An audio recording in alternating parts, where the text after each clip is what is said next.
A generator can be running outside, doing exactly what you bought it to do, and still send a danger into the house before a single light comes back on. That danger has no smell, no color, no sound, and it does not care whether the garage door is cracked open, whether the rain is coming down hard, or whether you only plan to run the generator for an hour. The machine is not automatically the mistake. The placement can be. Picture the first hour of an outage. The refrigerator is warming. Someone is looking for flashlights. The house is darker than it has been in years. You drag the generator to the nearest dry spot, run an extension cord, and feel relieved when the engine catches. That relief is exactly why this decision deserves more thought before the storm, not during it. A portable generator produces carbon monoxide in its exhaust. Carbon monoxide is the kind of hazard people misjudge because human senses are useless against it. You cannot look across a driveway and see whether it is moving toward an opening. You cannot stand in a kitchen and smell it arriving. And by the time a person feels confused or unusually sleepy, the situation may already be urgent. So this is not a video about being afraid of a generator. It is about making one useful. By the end, you will have a simple 5-check setup that turns backup power from a guess into a plan. Start with the phrase almost everyone uses. It's outside. Outside is not a distance. It is not a direction. It is not a safety system. A generator can be outside and still be close to a garage opening, a basement window, a dryer vent, a door that gets opened every few minutes, or an intake that pulls air into the house. That is why the current guidance from the Consumer Product Safety Commission and the CDC is more specific than put it outside. Use it outdoors, more than 20 feet from windows, doors, and vents, with the exhaust directed away from the home and other buildings people can enter. 20 feet is not a decorative number to memorize. It forces you to think in paths. Stand at the place where you would normally set the generator. Now look back at the house. What openings are there? Which way is the exhaust facing? What does the wind usually do on that side of the property? Where do people walk when it is raining and dark? Is the location really outside, or is it simply the closest covered corner? Convenience makes bad locations feel reasonable. A garage feels close to the electrical panel. A porch feels protected from weather. A shed feels separate from the family. But enclosed and partly enclosed spaces are exactly where exhaust can build up. Opening a door or a window does not turn a garage into a safe generator room. It does not create a reliable path for poison to leave instead of collecting. That is the first shift to make. Do not ask where the generator will stay dry. Ask where the exhaust cannot get back to people. The second shift is harder because it asks you to think about a house as a living system, not a box. Your home has gaps, vents, fans, doors, ductwork, and pressure changes. It breathes differently when heat or air conditioning is running. It changes when a bathroom fan is on. It changes when a door opens, when wind hits one wall, and when the only warm room in the house becomes the room where everyone gathers. You do not need to become an engineer to respect that. You only need to stop trusting a single visual impression. The generator may look far enough away from one window while its exhaust is pointed at another opening you forgot was there. This is why a quick walk around the house in daylight is worth more than a fast decision in a storm. Pick the generator location when you can see every window, vent, gate, and trip hazard. Measure 20 feet. Mark the spot in a way the whole household can understand. Keep the extension cord long enough to make the safe location possible, instead of letting the cord choose the location for you. And build in one uncomfortable question. If rain or snow makes that location inconvenient, will someone be tempted to move the generator closer? If the honest answer is yes, the plan is not finished.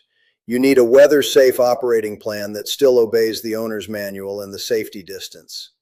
We'll figure it out when it rains, is how a careful person ends up making a rushed exception. Now let's talk about the signal your body cannot provide, the carbon monoxide alarm. A working alarm is not there to make an unsafe setup safe. It is there because people cannot detect carbon monoxide on their own. The CPSC recommends CO alarms with batteries or battery backup on every level of the home and outside sleeping areas. Interconnected alarms are even better because when one sounds, the others sound too. The key word is working.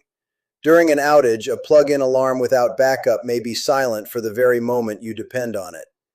A detector still in its package is a wish, not a safeguard. A dead battery is not a minor maintenance problem. It is a missing layer in a system that already has invisible risk. Before storm season, test every CO alarm. Know which ones have battery backup. Know which sound is which. Make sure the adults in the home and anyone old enough to respond understand one simple rule. A CO alarm is not an invitation to investigate. It is a signal to get everyone outside into fresh air immediately. Then call 911. Not after you finish unplugging the refrigerator. Not after you look through the house again. Not after you decide whether the alarm might be wrong.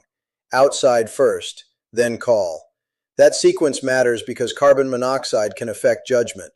A person may feel a headache, dizziness, weakness, nausea, sleepiness, or confusion. But the agencies also warn that people can become unconscious without first noticing the milder signs.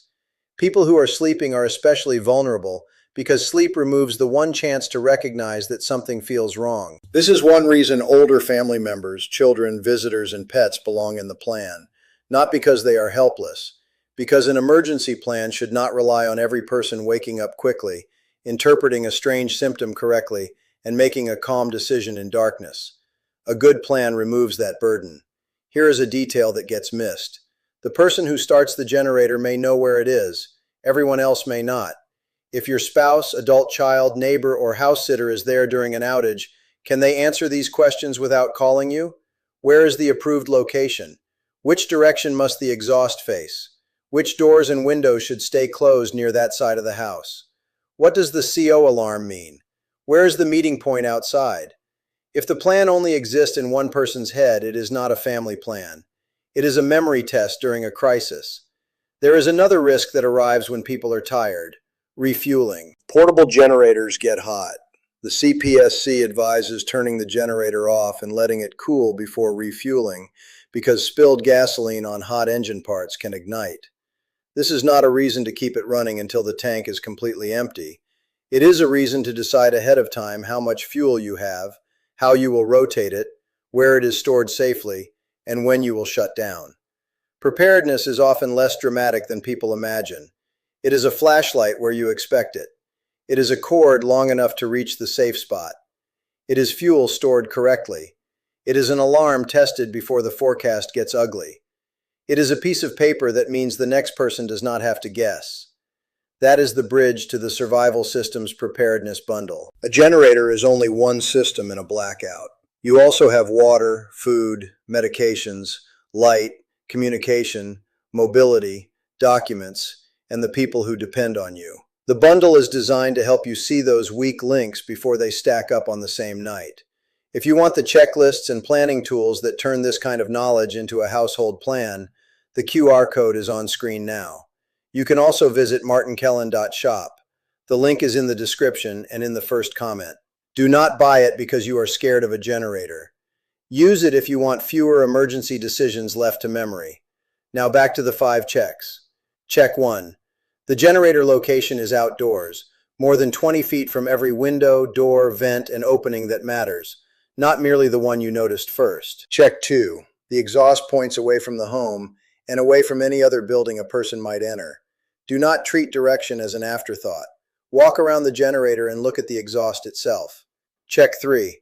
The location still works in darkness and bad weather without moving the machine into a garage, porch, shed, crawl space, or other partly enclosed shortcut. Your safe plan has to be practical enough to survive inconvenience. Check 4. CO alarms are working, powered through an outage, and placed where sleeping people will be warned. Everyone in the home knows the sound and the response. Check 5. The household has a simple response plan. If the alarm sounds or anyone suspects carbon monoxide, everyone gets into fresh air immediately, and someone calls 911. No searching room by room. No arguing with the alarm. No driving yourself for help. That is the whole system. Location, direction, weather reality, detection, response. Notice what is not on that list. The brand name of a generator, the size of the fuel tank, or the number of outlets. Those things may matter for power needs, but they do not solve the invisible part of the problem. A generator earns its place in a preparedness plan when it supports the house without becoming the emergency inside it. So do one thing this week. Go outside in daylight. Walk the property as if the power had just failed. Find the location that clears the 20-foot rule. Look for windows, vents, doors, and the route your family would use in the dark. Then test the CO alarms before you need them. You are not preparing for a perfect outage. You are preparing for the ordinary, tired, rainy, inconvenient version of one. That is the version where a clear plan matters most. Keep the generator outside. Keep its exhaust away from the house. Keep the alarms working. And make sure the people you love know that the first response to a CO alarm is not to investigate the house. It is to leave it.